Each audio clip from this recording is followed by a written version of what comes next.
The FGC has bracket cheerleaders, competitors who enter the bracket but exist to worship the players at the top instead of becoming them.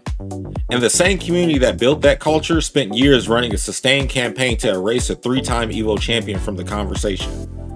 Someone challenged me publicly, I accepted. The moment I did, they flipped the story, buried the evidence, and cast me as the villain in a situation I had zero involvement in starting. The receipts exist, the challenge is documented, they rewrote it anyway. That is where I want to start.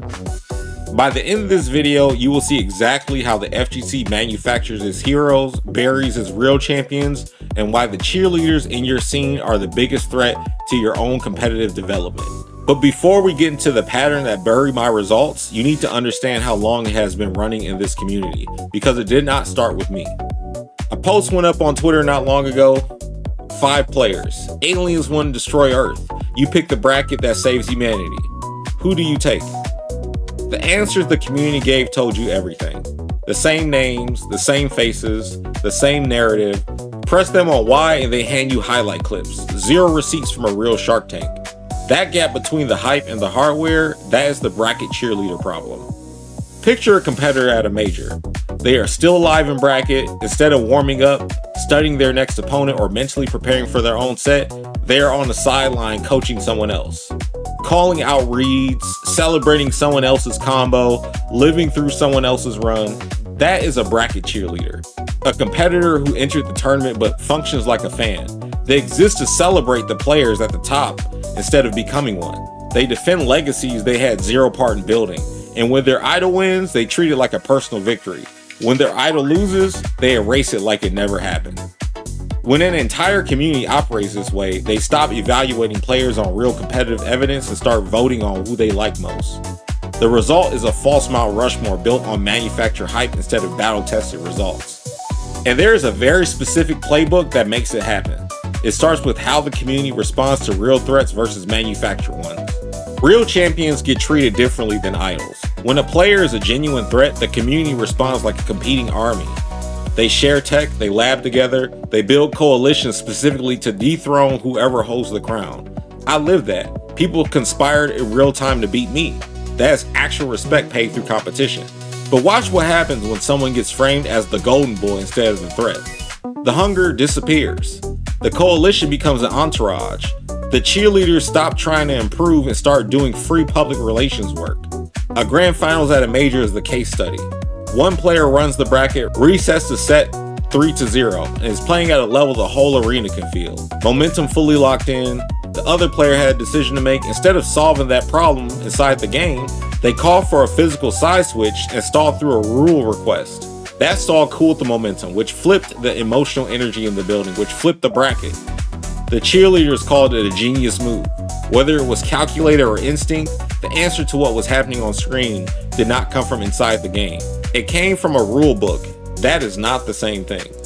The same pattern showed up at another major shortly after. 2 international players were redefining the meta with a character combination that had the whole bracket on edge.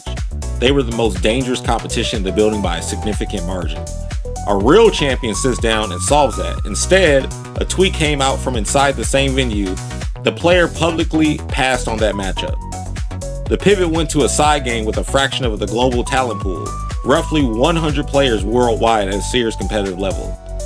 The cheerleaders took that side game trophy and fed it directly into the greatest of all time argument. The real final bosses were 50 feet away. They received a publicly documented pass. The cheerleaders acted like it never happened.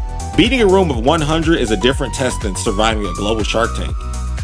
The cheerleaders weigh those trophies exactly the same. Mortal Kombat 9 was built differently. The game launched with 0 arcade hardware. The exclusive invite window was absent entirely. Everyone downloaded it and bought it the same day. Because it was a massive release, every top player from every corner of the fighting game world entered that bracket. 2-dimensional specialists, 3-dimensional veterans, players who had dominated completely different games across completely different engines. All of them, same build, same information, same start date. Every all-star, one bracket. I beat all of them.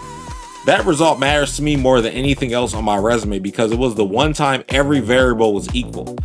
A perfectly level playing field. The best players in the world from across every game community in a single bracket. The outcome was clear.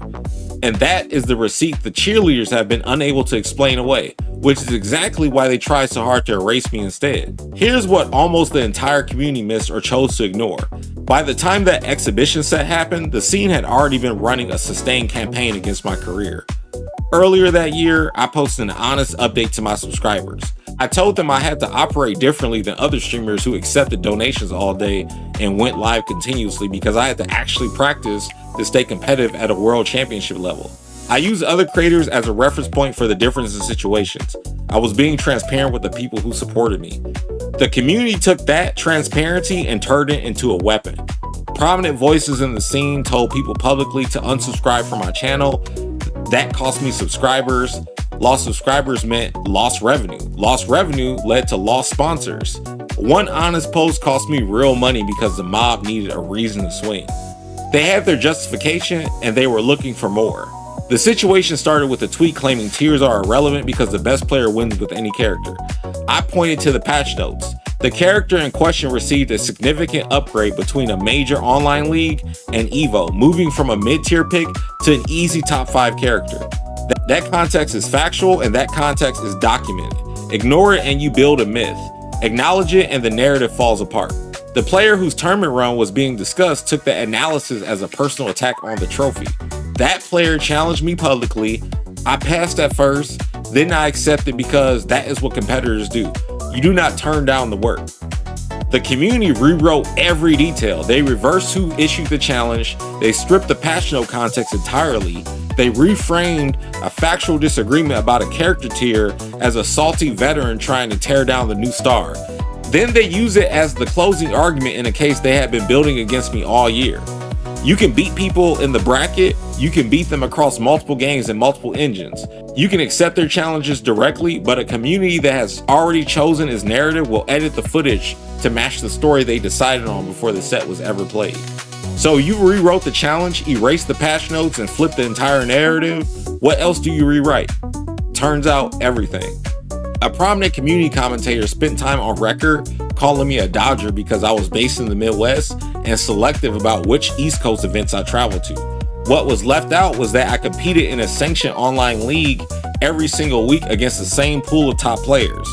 Other players on the East Coast were praised for that exact same combination of online and offline competition. The only difference was geography. Same activity, different treatment, depending on who was being evaluated. Then there is the pool size argument. The cheerleaders use attendance numbers as proxy for legitimacy without ever asking who is actually in those numbers. A 400-person bracket where half the field is unable to win a single set is a different test than a 60-person bracket where the floor is already elite and every match has to be earned. The rooms I competed in had the second kind of player. The bracket kept everyone honest because the competition level was real. That brings me to the full resume. Because the community has been selective about which wins count and which wins get an asterisk.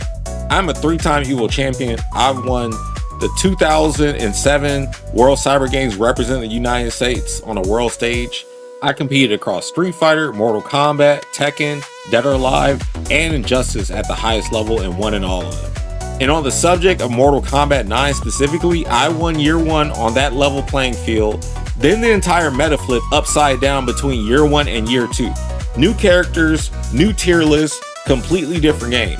Most players have full local scenes around them, consistent high-level practice partners, flourishing competition infrastructure.